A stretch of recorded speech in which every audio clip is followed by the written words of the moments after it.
அனைவருக்கும் வணக்கங்கள். இன்னைக்கு பௌர்ணமி. என்னடா இந்த டாக்டர் ஒரு இஞ்சி, சுக்கு, Chandraprabha, diabetes, dengue, world health organisation, எத்தனை பிரச்சனை இருக்குது, மோடிஜி ஆயுர்வேதத்துக்கு நல்லது பண்ணுறாரா, இதெல்லாம் பேசாமல் எப்போ பார்த்தாலும் ஆன்மீகம் பேசுகிறாங்களே பார்க்குறீங்களா?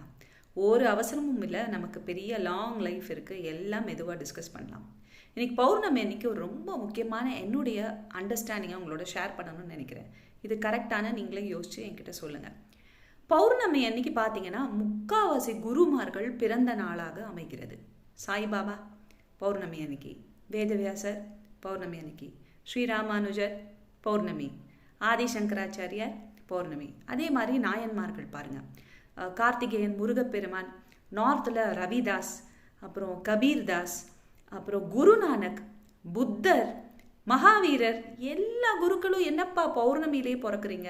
நம்ம எல்லாம் அன்றைக்கி தானே அவங்கள நினச்சி, அதுவும் இப்போ யூடியூப் வந்ததுலேருந்து இன்னும் நிறையா புரியுது, அவங்களெல்லாம் பிரார்த்திக்கிற நாளாக இருக்குது.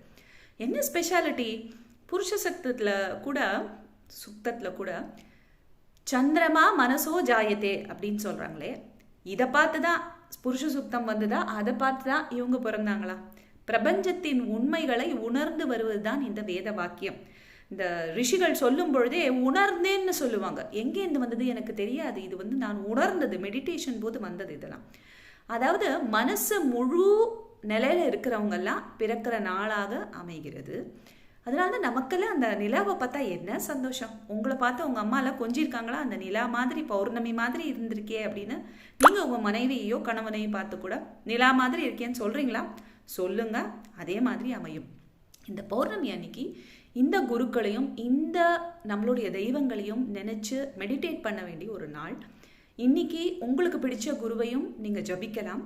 இல்லாட்டி அந்த விஷ்ணு சஹஸ்ர நாமத்திலேயே அமிர்தாம் சுத்பவோ அப்படிங்கிற ஒரு நாமத்தில் விஷ்ணுவாகவே நம்ம நினைக்கிறோம். ஸோ நீங்கள் ஓம் சந்திராய நமக அப்படிங்கிற ஒரு நாமத்தை கூட 12 முதல் 108 முறை ஜபிக்கலாம்.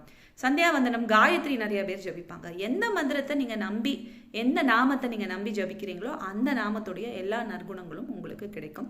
அதனால் பௌர்ணமி அன்னைக்கு இந்த குருக்களை நினச்சி மனசில் எல்லா சந்தோஷம், எல்லா சந்திரன் ரொம்ப முக்கியம். உங்களோட சந்திரனை தான் பார்ப்பாங்க ஆஸ்ட்ராலஜிஸ்ட், ஹெல்த் நல்லா இருக்கா அப்படின்னு. அதனால் சந்திர பிரீத்தியை செய்வது மிக மிக முக்கியம். இன்றைக்கி நான் பனானா அப்புறம் ரவா போட்டு ஒரு கேக் பண்ணியிருக்கேன், நெய் பால் எல்லாம் போட்டுட்டு. நீங்கள் என்ன பண்ணியிருக்கீங்க? எல்லாருக்கும் இந்த பௌர்ணமி அன்று நல்வாழ்த்துக்கள்.